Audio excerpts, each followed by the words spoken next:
ना हमने पिछले वीडियो में कुछ फैक्टर्स पढ़े थे जो ड्रग्स की सोल्यूबिलिटी को अफेक्ट करते हैं। उसी में कुछ और फैक्टर्स हैं। नेक्स्ट है particle size. Particle size decrease होता है तो ड्रग्स की सोल्यूबिलिटी बढ़ जाती है, क्योंकि पार्टिकल साइज़ डिक्रीज़ होने से सरफेस एरिया इंक्रीज़ होता है, जिससे सरफेस फ्री एनर्जी बढ़ती है, ड्रग और सॉल्वेंट का ज़्यादा इंटरेक्शन होता है और ड्रग की सोल्यूबिलिटी बढ़ जाती है। लेकिन ये एक लिमिट तक ही होता है। उस लिमिट से नीचे अगर हम पार्टिकल साइज़ को डिक्रीज़ करते हैं तो सोल्यूबिलिटी डिक्रीज़ होने लगती है, क्योंकि पार्टिकल्स के ऊपर इलेक्ट्रिकल चार्ज जनरेट होने लगते हैं जब पार्टिकल्स बहुत ही छोटे साइज़ में हो जाते हैं, और इनकी वजह से कभी कभी वापस से पार्टिकल्स का एग्लोमरेशन हो सकता है। तो इसका मतलब particle size decrease increases the solubility but up to a particular limit. After that, if the particle size is decreased, the solubility will also decrease. Next है common ion effect. हम consider करते हैं एक sparingly soluble solute AB, इसका saturated solution है जो कि अपने अनडिजर्व्ड इलेक्ट्रोलाइट के साथ कांटेक्ट में है। तो ये जो सिस्टम है, यहाँ पर जो इक्विलिब्रियम होगी ये ऐसी रहेगी। सॉलिड AB डिसोसिएट हो रहा है आयंस में और आयंस एसोसिएट हो रहे हैं सॉलिड AB में। ये इक्विलिब्रियम इस सिस्टम में एग्जिस्ट होती है। इसको अगर हम law of mass action apply करते हैं तो इक्विलिब्रियम कांस्टेंट जो है that is given by this equation, K is equal to product of molar concentrations of A plus and B minus divided by molar concentration of AB। Square bracket क्या indicate करता है? Molar concentration. ना यहाँ पे ये जो AB solid है, क्योंकि ये स्पैरिंगली सोल्यूबल सॉल्ट है, थोड़ा सा ही डिसोसिएट होता है और बाकी का सॉलिड है, तो ये जो सॉलिड है AB मोलर कॉन्सेंट्रेशन, इसको हम कांस्टेंट कंसीडर कर सकते हैं। इस कांस्टेंट को अगर हम इधर लाते हैं, कांस्टेंट इनटू कांस्टेंट एक नया कांस्टेंट आ जाता है, KSP equal to product of molar concentration of A plus and B minus. ये जो KSP है इसको बोलते हैं सोल्यूबिलिटी प्रोडक्ट या फिर आयोनिक प्रोडक्ट, यानी ये एक कांस्टेंट रिलेशनशिप एग्जिस्ट होती है इस सॉल्यूशन में। अब इस सॉल्यूशन में अगर हम एक ऐसा कंपाउंड ऐड कर दें जिसमें एक कॉमन आयन है, या तो A प्लस या तो B माइनस। सपोज़ हमने ऐड किया ऐसा कोई दूसरा कंपाउंड जिसमें ये A प्लस आयन है। अब क्या होगा, जब A प्लस यहाँ पर और ऐड हो जाएगा तो ये जो प्रोडक्ट है ये इंक्रीज़ हो जाएगा, यानी रिलेशनशिप कैसी हो जाएगी? एकदम मोमेंट्री होगा ये increase. A plus B minus को जो प्रोडक्ट है वो इससे थोड़ा सा ज़्यादा हो जाएगा, बट रिलेशनशिप क्या होती है कि ये जो प्रोडक्ट है equal to the product of these ions. तो अब यहाँ पे प्रोडक्ट जो है वो इससे ज़्यादा हो रहा है, लेकिन होना कैसा चाहिए? इक्वल। तो ये इक्वल कैसे हो सकता है? अगर ये जो प्रोडक्ट है ये कम हो जाए तो वापस से ये दोनों इक्वल हो जाएंगे। अब ये कम होने के लिए क्या होगा? कैसे कम हो सकता है? दोनों वापस से थोड़े से आपस में एसोसिएट हो जाए तो ये प्रोडक्ट जो है कम हो जाएगा और ये रिलेशनशिप इस्टेब्लिश हो जाएगी। तो वही होता है, ये दोनों आपस में एसोसिएट हो जाते हैं और सॉलिड AB जो है वो प्रेसिपिटेट आउट हो जाता है। सिमिलरली अगर हम B ऐसा कोई कंपाउंड ऐड करें जिसमें B माइनस आयन हो तो फिर से क्या हो जाएगा? ये प्रोडक्ट थोड़ा सा ज़्यादा हो जाएगा इससे, लेकिन फिर से ये रिलेशनशिप इस्टेब्लिश करना है। कैसे होगी रिलेशनशिप इस्टेब्लिश? ये दोनों कम हो जाएं। ये दोनों कम कैसे होंगे? फिर से दोनों आपस में कंबाइन होंगे और सॉलिड AB प्रेसिपिटेट आउट हो जाएगा। इसका मतलब अगर एक स्पैरिंगली सोल्यूबल सॉल्ट का सॉल्यूशन है, उसमें हम एक ऐसा कंपाउंड ऐड कर दें जिसमें उस सॉल्ट के जैसा कोई एक कॉमन आयन हो, तो क्या होगा? इस स्पैरिंगली सोल्यूबल सॉल्ट की सोल्यूबिलिटी कम हो जाएगी और ये सॉल्ट जो है वो प्रेसिपिटेट हो जाएगा। इसको बोलते हैं common ion effect. For example sodium soap का सॉल्यूशन है, उसमें अगर हम इलेक्ट्रोलाइट सोडियम क्लोराइड ऐड करते हैं तो क्या होगा? सोडियम सोडियम कॉमन आयन है, तो फिर से यही चीज़ आएगी कि आयनिक प्रोडक्ट बढ़ेगा और उसको वापस इक्वल करने के लिए सोडियम सोप जो है वो प्रेसिपिटेट आउट हो जाएगा। तो सिंपली कोई भी इलेक्ट्रोलाइट का सॉल्यूशन हो, उस सॉल्यूशन में हम एक दूसरा इलेक्ट्रोलाइट ऐड कर दें जिसमें एक कॉमन आयन हो पहले वाले इलेक्ट्रोलाइट के जैसा, तो पहला इलेक्ट्रोलाइट जो है वो थोड़ा सा प्रेसिपिटेट आउट होता है, उसकी सोल्यूबिलिटी कम हो जाती है। तो ये है कॉमन आयन इफेक्ट, या एक इलेक्ट्रोलाइट की सोल्यूबिलिटी पे दूसरे इलेक्ट्रोलाइट का effect. Now effect of electrolyte non electrolyte on solubility of electrolyte. अगर एक सॉल्वेंट है जैसे वाटर जिसका हाई डाइलेक्ट्रिक कांस्टेंट होता है, तो ये सॉल्वेंट एक इलेक्ट्रोलाइट को कैसे डिसॉल्व करता है? By reducing the attractive forces between the opposite charges of this electrolyte, जिसकी वजह से इसका डिसोसिएशन और डिसोल्यूशन होता है। अब अगर हम एक non electrolyte like alcohol add कर दें इस इलेक्ट्रोलाइट के सॉल्यूशन में, तो क्या होगा? जो सॉल्वेंट है उसका जो डाइलेक्ट्रिक कांस्टेंट हाई था, अब वो डाइलेक्ट्रिक कांस्टेंट कम हो जाएगा अल्कोहल के एडिशन की वजह से। डाइलेक्ट्रिक कांस्टेंट कम होने से इलेक्ट्रोलाइट की सोल्यूबिलिटी और डिसोसिएशन कम हो जाएगा, क्योंकि इलेक्ट्रोलाइट की डिसोसिएशन सोल्यूबिलिटी डिपेंड करता है सॉल्वेंट के डाइलेक्ट्रिक कांस्टेंट पे। तो नॉन इलेक्ट्रोलाइट सॉल्वेंट का डाइलेक्ट्रिक कांस्टेंट कम कर रहा है, जिसकी वजह से इलेक्ट्रोलाइट की सोल्यूबिलिटी डिसोसिएशन कम हो रहा है। तो this is how non electrolyte affects solubility of electrolytes. Now अगर एक नॉन इलेक्ट्रोलाइट का सोल्यूशन है उसमें हम इलेक्ट्रोलाइट ऐड करें, यानी effect of electrolyte on solubility of non electrolyte. अब नॉन इलेक्ट्रोलाइट की जो सोल्यूबिलिटी होती है वाटर में, ये डिपेंड करती है हाइड्रोजन बॉन्ड्स पे।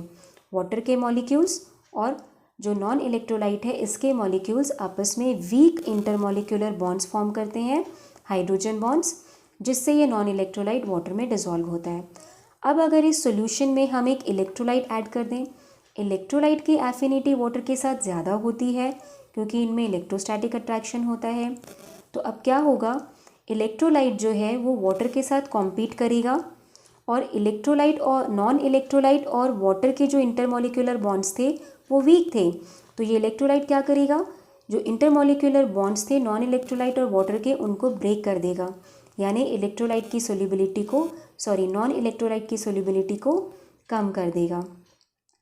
तो अगर हम एक इलेक्ट्रोलाइट को ऐड करते हैं नॉन इलेक्ट्रोलाइट के सॉल्यूशन में, तो नॉन इलेक्ट्रोलाइट की सोल्यूबिलिटी कम हो जाती है और वो प्रेसिपिटेट हो जाता है। इस प्रोसेस को सॉल्टिंग आउट भी बोलते हैं। फॉर एग्जांपल, प्रोटीन्स के डाइल्यूट एक्वस सॉल्यूशन में अगर हम एक इलेक्ट्रोलाइट ऐड करते हैं लाइक अमोनियम सल्फेट, तो इससे प्रोटीन की सोल्यूबिलिटी कम हो जाएगी और प्रोटीन का प्रेसिपिटेशन हो जाएगा। Then effect of complex formation. कुछ सोल्यूट्स की जो सोल्यूबिलिटी होती है एक सॉल्वेंट में, उसको हम इंक्रीज़ कर सकते हैं या डिक्रीज़ कर सकते हैं एक ऐसा सब्सटेंस ऐड करके जो उस सोल्यूट के साथ एक कॉम्प्लेक्स फॉर्म करता है, जिसकी सोल्यूबिलिटी या तो ज़्यादा होती है या तो कम होती है उस सोल्यूट की सोल्यूबिलिटी से। फॉर एग्जाम्पल, आयोडीन की सोल्यूबिलिटी वाटर में कम है, लेकिन वो पोटेशियम आयोडाइड के साथ एक वाटर सोल्यूबल कॉम्प्लेक्स फॉर्म करता है। तो अगर हम आयोडीन का कॉम्प्लेक्स फॉर्म करें पोटेशियम आयोडाइड के साथ, तो आयोडीन की जो सोल्यूबिलिटी है वाटर में वो बढ़ जाएगी। तो आयोडीन को वाटर में डिसॉल्व करें या फिर आयोडीन और पोटेशियम आयोडाइड का कॉम्प्लेक्स वाटर में डिसॉल्व करें, तो ये कॉम्प्लेक्स ज़्यादा डिसॉल्व होता है, तो इससे आयोडीन की सोल्यूबिलिटी बढ़ गई।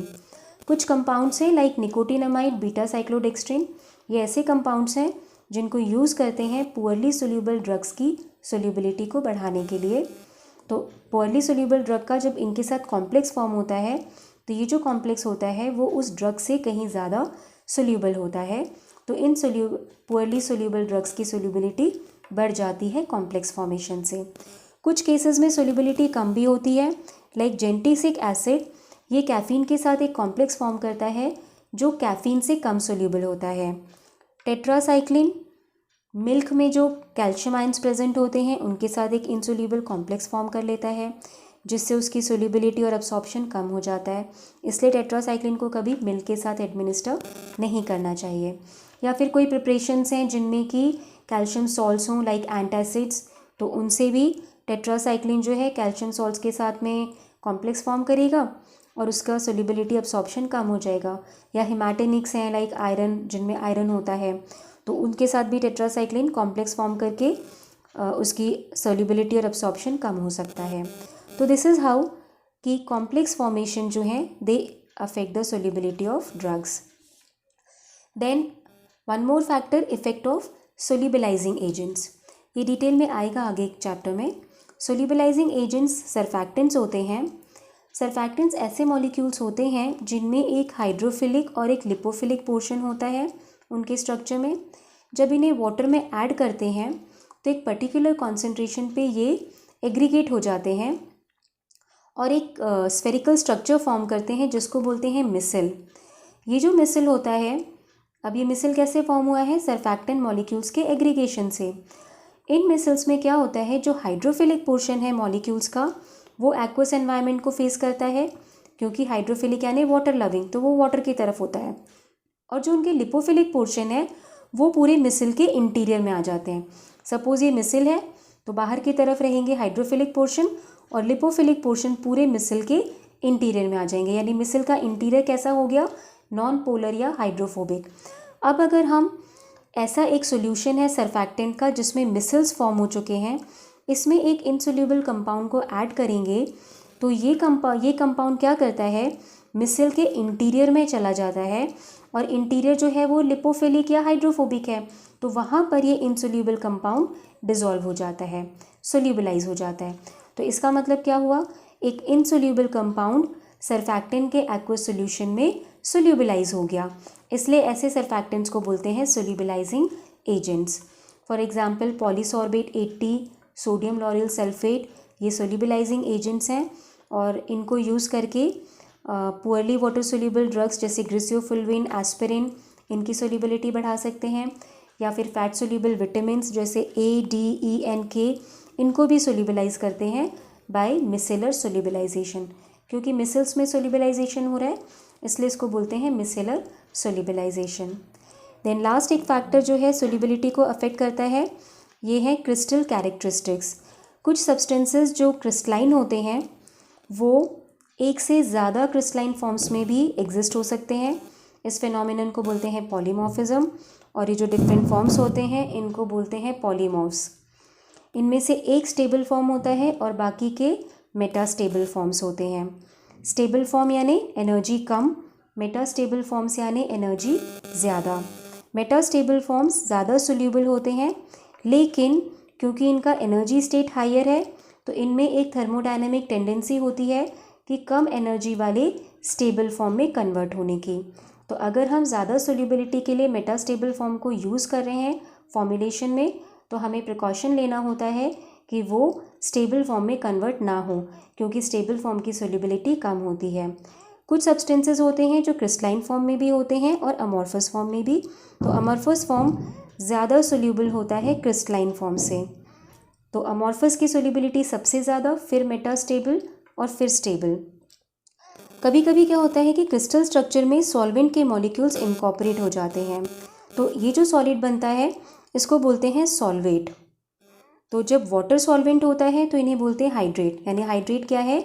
एक ऐसा क्रिस्टल जिसके मॉलिक्यूल में वाटर के जिसके क्रिस्टल स्ट्रक्चर में वाटर के मॉलिक्यूल्स इनकॉर्पोरेट हो गए हैं।